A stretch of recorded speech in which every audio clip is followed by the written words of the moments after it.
The other is the registration of electors regulations 2023. The Phase 1 report addresses a number of matters, but I suggest that parts 3 and 5 of the report contain perhaps the most significant elements. Those include his recommendations in respect to identification cards, his recommendations in respect to registration, his recommendations in respect to residency, his recommendations in respect to confirmation on the register of electors. Identification cards.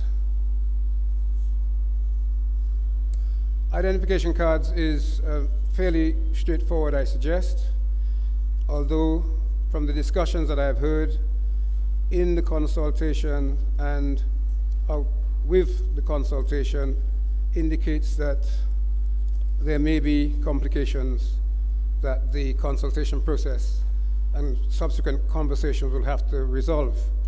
But Sir Dennis proposes that for the purposes of voting or use in elections, that an identification card should be used, and he has recommended that it be referred to as a national identification card. That's at clause 11 of the new Registration of Electors Act. I repeat what I've said at other fora. From a personal perspective, and I have not yet been persuaded by any of the discussions and conversations that I've heard, it probably doesn't matter so much what we call it.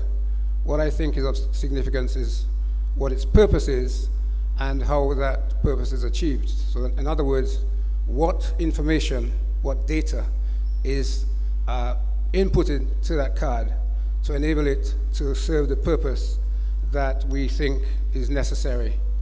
So as I've said other places, if we call it a Christmas card and it contains the relevant criteria, the relevant data, then I guess it would do the same thing as a card with any other name. In some jurisdictions, they call it voter ID. In others, they call it elector's ID. In others, they simply call it ID. But take your pick. In respect to information, Sir Dennis has introduced or proposes the introduction of a compulsory requirement for a number of public officers to provide information to the Chief Registration Officer, or Chief Registering Officer, sorry. Just for clarification, the Chief Registering Officer and the Chief Elections Officer are one and the same person. They're referred to differently at different parts of both the existing law and the proposed draft, but they're the same person using a different hat depending on the particular function that they are carrying out at the particular point in time.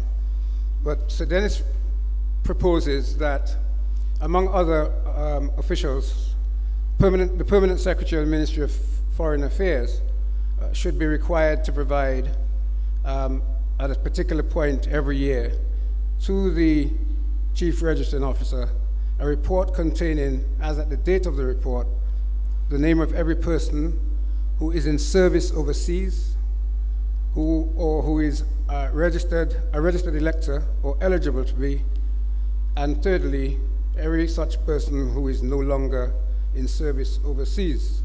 So then it also proposes that the chairman of the Mental Health Review Board must every quarter provide information to the CRO in respect to every person who has been certified as having a mental disorder, and that is as defined under the Mental Health Act. The information that's would be required to be provided is the name, street address, date of birth, and occupation of every such person. The definition of mental disorder under the Mental Health Act is mental illness or mental deficiency, however caused or manifested, and that's at Section 2 of the Mental Health Act. You may think that that is information that should be provided There are those who have expressed the view during the process of these consultations that that is private medical type information that perhaps ought not to be disclosed in that manner. But that's one of the factors that this exercise is supposed to address. Another official who is supposed to or would be required, pursuant to Sir Dennis's proposal, to provide information is the Chief of Police, who would be required to provide information in respect to immigration transactions, comings and goings of people to the Chief Registering Officer. The third category is confirmation. As the name suggests, confirmation is a proposal of a process which would require every person who is on the register of electors at the date at which the proposed new legislation was enacted would be required to confirm their name on the register, failing which the name would be removed, or certainly would be liable to be removed, due process having been followed. So Dennis proposes that not later than 30 days after the enactment of the proposed new Registration of Electors Act, that the Electoral Commission would be required to declare what he terms a confirmation period. And the recommendation is that that confirmation period should be no less than 6 months and no more than 9 months. So a maximum period of 9 months to comprise the confirmation period. And it would be that period during which anyone who is on the list and would want to confirm their name on the list would have to do so. And a process is set out where the person would have to follow certain processes and procedures to satisfy the electoral office that it is appropriate for them to remain on the register of electors. Final element of the recommendations in respect to the Phase 1 report and the issue of, I guess, cleansing the list is the issue of residency. And that is an issue which has taken on some significance during the course of the consultation, or I should say perhaps increased significance from the discussions that I have heard, both at the consultations and in other fora. Residency is proposed, well, currently is dealt with in Section 5, I believe it is, of the existing Registration of Electors Act. So Dennis proposes at Clause 7.1c of the new Registration of Electors Act, the proposals in respect to residency. They are in identical terms to the existing provision, and essentially requiring a person who wishes to be registered to have lived in the constituency that he or she wishes to be registered for a minimum period of 3 months immediately preceding the point at which they are seeking to be registered. The other element of residency is in the current Section 7C of the Registration of Electors Act, and it is the section which deals with the right to remain registered. That's dealt with at Clause 12 of the 12B2 of Sir Dennis's proposed replacement act, but that is impacted by Clause 26.1 of Sir Dennis's proposal, essentially dealing with the issue of being absent from Dominica. Currently, the position is interpreted that providing a person is in Dominica at least once, even for a day or less than a day, during a period of 5 years immediately preceding the poll, that he or she would be entitled to vote. So Dennis proposes that should be 90 days. That is to say, a person should be required to be in Dominica for a period of 90 days, either a continuous period of 90 days or an aggregate period of 90 days across the 5 years. Alternatively, he proposes a period of 50 days. There are those who contend that the 50 or 90 days that Sir Dennis proposes is good and would work. There are those who propose or support the view that the existing once in 5 years is sufficient. And then there is another school of thought which argues or contends that there should be no restriction, no limitation on a person who is registered having to be in Dominica for any period, whether for 90 days, 50 days, 1 day, or whatever. That, again, is an issue which will have to be resolved during these discussions and consultations, but there are varying views. I will listen to what has to be said. I've expressed some views at some other fora, but what may be of some interest insofar as the discussion that I expect to take place tonight is that certainly in my view, in my opinion, the right to vote in an election in Dominica is a right which is conferred by the Constitution. Section 33, subsection 2, provides that at subsection 2b, that a person who is registered, that is, a person whose name is on the register, is entitled to vote. The only qualification to that I have seen in the Constitution is a disqualification. That is to say, the Constitution says, unless such a person who is registered is disqualified pursuant to a parliamentary provision, I'm paraphrasing there, that person is entitled to vote. The disqualifications provided for by way of legislation are at Section 6 of the Registration of Electors Act, which has 4 subparagraphs, if you will, A, B, C, and D. And those disqualifications are: the person is of unsound mind, the person is serving a sentence of imprisonment of 12 months or more, the person is under a sentence of death in a Commonwealth country, and fourthly, that the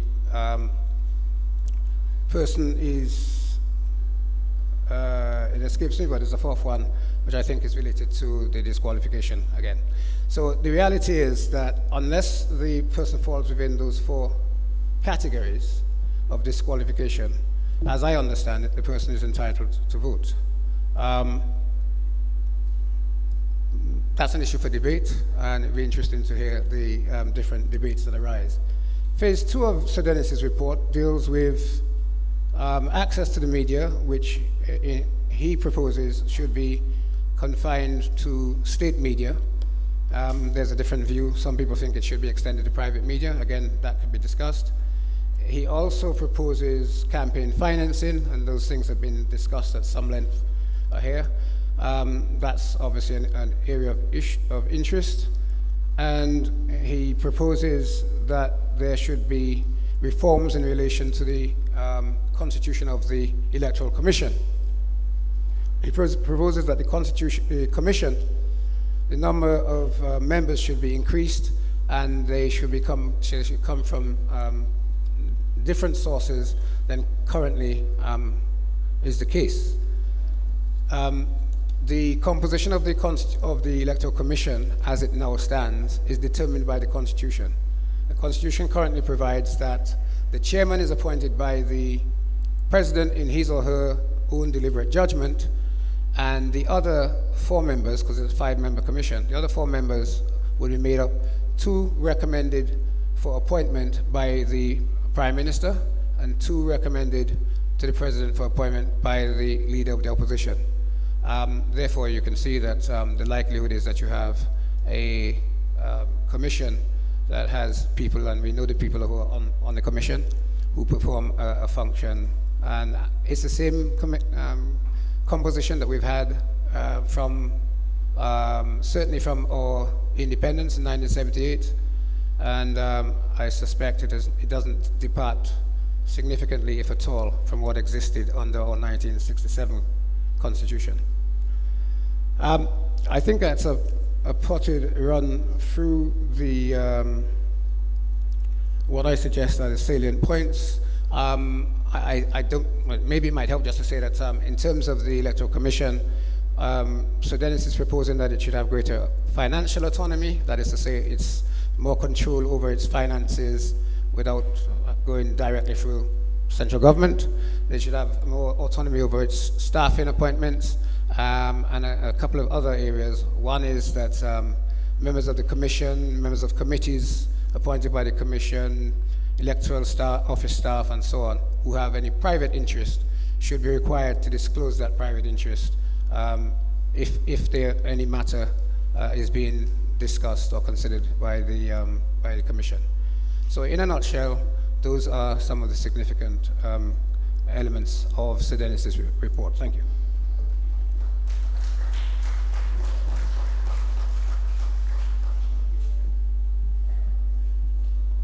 Thank you very much, AG, for this summary and overview.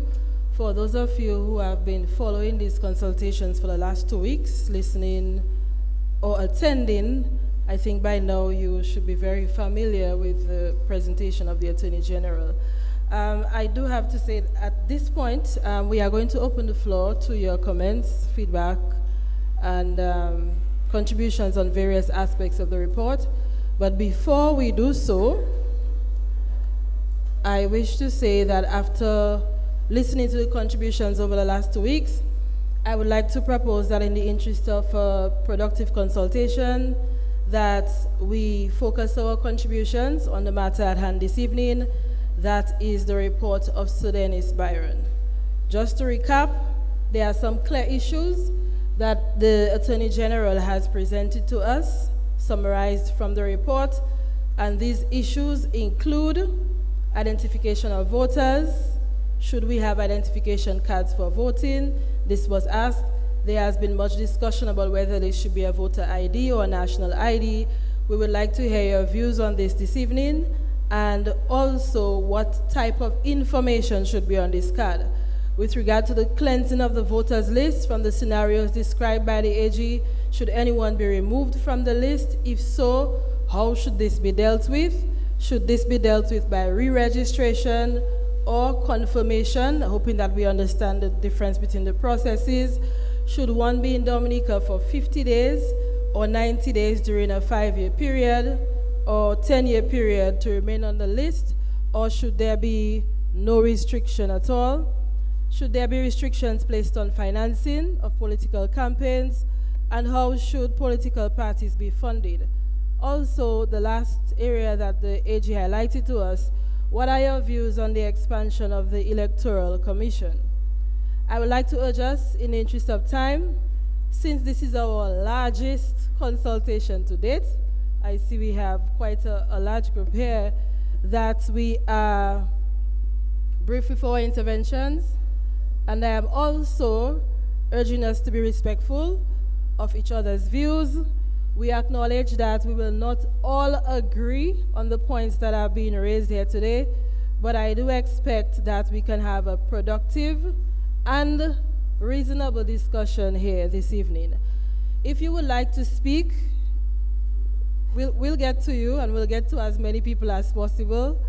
If you would like to speak, please raise your hands. There are officers, we do have staff in the crowd with mics. For the purpose of this evening, a microphone will be taken to you at your seat where you will do your presentation. So I would like to see the hands. I'm going to do a list, and then we will call you in that order. Mr. Enzo Irish is on his feet, so we are going to start with him. He seems to be interested in getting the batting going. Before you do, though, the Attorney General would like to make a brief comment. Thank you, Madam Chair. I had indicated a fourth, which is at 6D, which I indicated had to do with disqualification, but I couldn't remember the precise terms. It reads, is under any written law disqualified for registration as an elector. And I thought that was important to complete the circle. Okay, can we have Mr. Inns of Irish? Do you have a mic? The mic. Okay, we're just checking on the mics to ensure that they are working.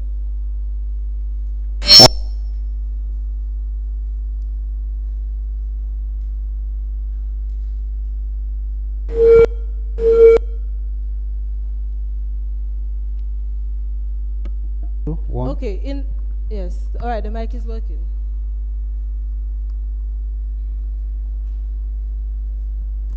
Thank you very much, Madam Chair. Can you hear me? Acting Prime Minister, other cabinet ministers, distinguished guests, ladies and gentlemen. I was afforded or accorded a seat where I was told that the chairpersons from the various councils should sit. So I'm the chairman of the Lubia Council, but I'm not speaking in the capacity as the chairman of the Lubia Council. I'm speaking as an independent, patriotic Dominican. I just wanted to make that clear. First of all, I want to start by saying that I felt a bit disturbed over the last couple of days when I listened to the consultation, and even before that. And the reason for that, I was kind of saddened when I heard people who are so qualified, especially in the legal fraternity, and in particular somebody right here in Dominica, a lawyer, criticizing Sir Dennis Byron so badly.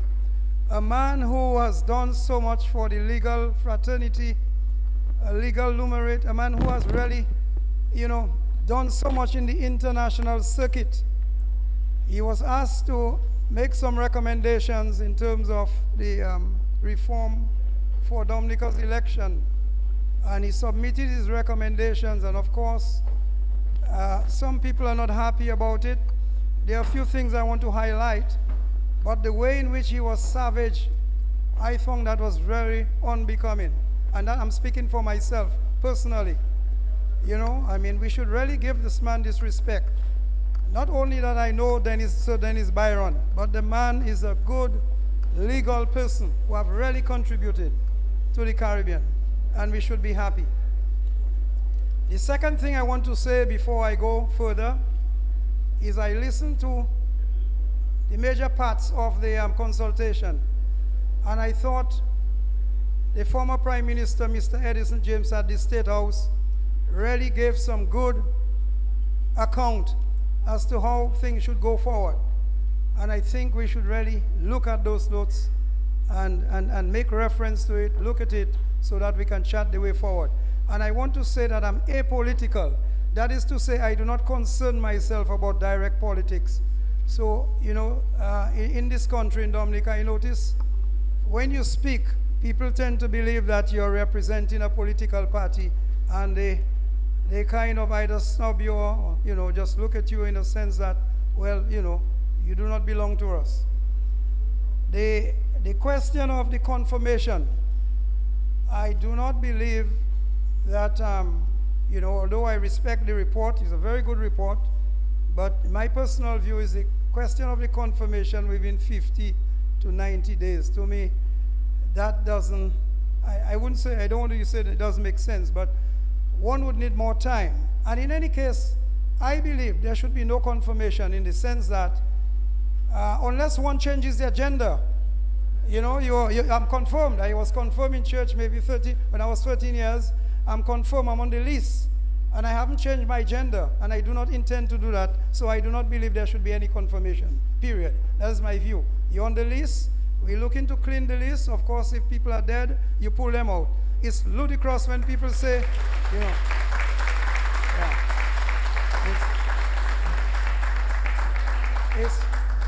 to my mind, it sounds ludicrous. I hear people saying that dead people vote. I mean, that sounds so silly and stupid.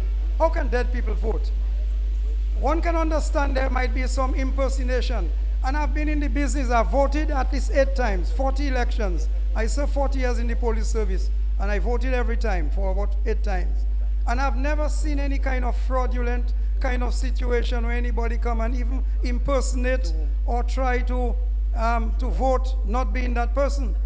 So I'm saying there must be a process in place to make sure that you pull off from the list persons who are dead. But I think our system, the system that we have, the operation, it has to be more fluid. It has to be more efficient. And I'll tell you why I say that.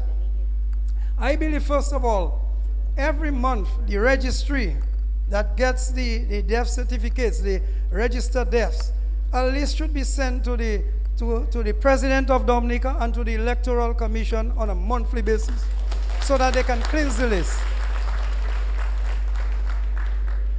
And I'm saying that to say, my aunt, for instance, lives in the United States. He comes every July and goes back in November.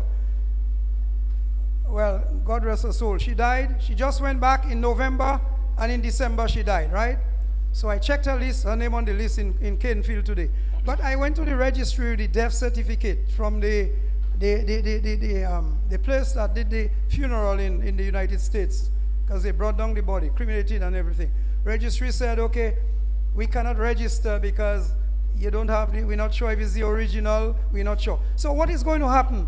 This lady's name is going to remain on that list forever and ever.